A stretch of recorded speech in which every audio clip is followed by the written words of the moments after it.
महावीर कोलवरी इलाके में प्रस्तावित ओपन कास्ट माइंस परियोजना के खिलाफ विरोध तेज होता जा रहा है। आगामी 9 तारीख को होने वाली बड़ी सभा को लेकर रानीगंज बचाओ मंच के सदस्यों ने मंगलवार को क्षेत्र में जनसंपर्क अभियान चलाया और स्थानीय लोगों से मुलाकात कर उनकी राय जानी। इस दौरान राजेंद्र प्रसाद खेतान, जॉइंट कन्वीनर गौतम घटक, अलक चक्रवर्ती और विद्युत पांडे सहित कई गणमान्य लोग मौजूद रहे।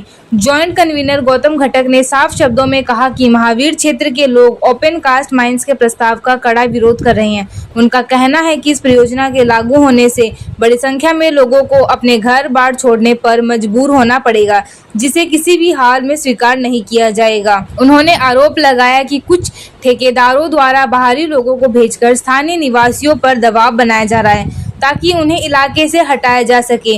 उन्होंने चेतावनी दी कि रानीगंज बचाओ मंच इस तरह की किसी भी जबरन कार्रवाई को सफल नहीं होने देगा। गौतम घटक ने सवाल उठाया कि यदि पानागढ़ से लेकर बराकर तक मिट्टी के नीचे कोयला मौजूद है तो क्या पूरे क्षेत्र के लोगों को विस्थापित किया जाएगा। उन्होंने विशेष रूप से गरीब और जरूरतमंद वर्ग के भविष्य को लेकर चिंता जताई। महावीरे আমরা যেটা এসছে সেটা হচ্ছে রানীগঞ্জ বাঁচাও মঞ্চের তরফে এই রানীগঞ্জের যে চাচিপাড়া মহাবীরের এদের কিছু লোক আমাদের সঙ্গে দেখা করে এবং ওরা চাইছে যে এখানে একটা মিটিং হোক এবং এরা এখানে যে ওসিবি চাইছে ঠিক আছে এখানে যে ওসিবি চাইছে शाम 7 बजे महावीर इलाके में एक विशाल सभा आयोजित की जाएगी, जिसके माध्यम से इस मुद्दे पर जन आंदोलन को और तेज किया जाएगा। গণ আন্দোলন গড়ে তুলতে চায়। এই কারণে আমরা আগামী 9 তারিখ বৃহস্পতিবার 9 এপ্রিল বৃহস্পতিবার সন্ধ্যা 7টার সময় এখানে একটা জনসভা করব। ধর্ণা প্রদর্শন বিক্ষোভ যা বলা যাবে জনসভা এখানে করা হবে। এই এলাকার সমস্ত মানুষ থাকবে এবং সেখান থেকে আমরা সবার সঙ্গে আলোচনা করে আগামী দিনে এই যে ঠিকাদাররা এখানে ঘুরে বেড়াচ্ছে এবং এদের কাছে নানান ধরনের উল্টোপাল্টা কথা বলে এখান থেকে কিছু টাকা পয়সা দিয়ে হটিয়ে দিতে চাইছে, এর বিরুদ্ধে একটা গণ আন্দোলন আমরা গড়ে তুলতে চাইছি।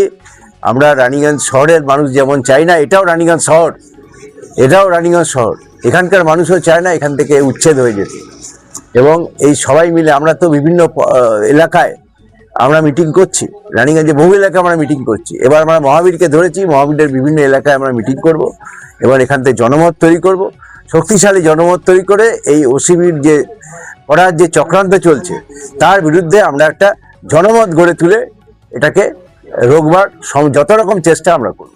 আজকে আমরা এসেছি, আমি আরপি খৈতানজি, অলক চক্রবর্তী, বিদ্যুৎ পান্ডে, আমরা রানীগঞ্জ থেকে এসেছি। 9 তারিখ আমরা রানীগঞ্জের বহু মানুষ এখানে আসবো।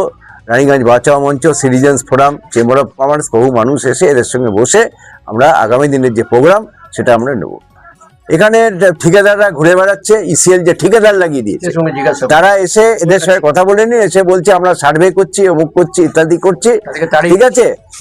এদের তাড়িয়ে দেওয়ার চেষ্টা করছে। হ্যাঁ, এবং এরা এখানে সবাই মিলে বলেছে যে কুচলে হোক আপ লোক ভাগ যাই, তখন এরা চলে গেছে। এই হচ্ছে ব্যাপার। 100% আছে।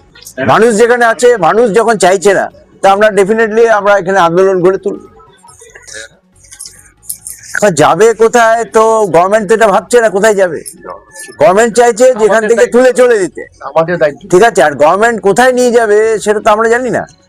আজকে আমি বলছি যে কয়লা আজকে আপনার থেকে পানাগড় থেকে বড়াকর পর্যন্ত সব জায়গায় কয়লা আছে, তো মানুষকে উচ্ছেদ করে মানুষ কোথায় যাবে? তা যাওয়ার জায়গাটা কোথায় জায়গা দেয়? তাহলে আমাকে যেতে হবে কলকাতা, বর্ধমান, ওইসব জায়গায়। যে ওখানে যদি চলে যায় আজকে এই যে লোকগুলো রুটি রোজগার কি হবে? আজকে দোকান করে খাচ্ছে, কেউ লেবারের কাজ করছে, কেউ অন্য কোনো কাজ করছে। সবাইকে যদি ভাগিয়ে দেয় তাহলে এরা যাবে কোথায়? শহর না থাকলে, জনমত না থাকলে তাহলে তো মানুষ না খেতে পেয়ে মরবে। টাকা দিয়ে কি করবে? টাকা তো কোনো ব্যাপার নয়, ঠিক আছে।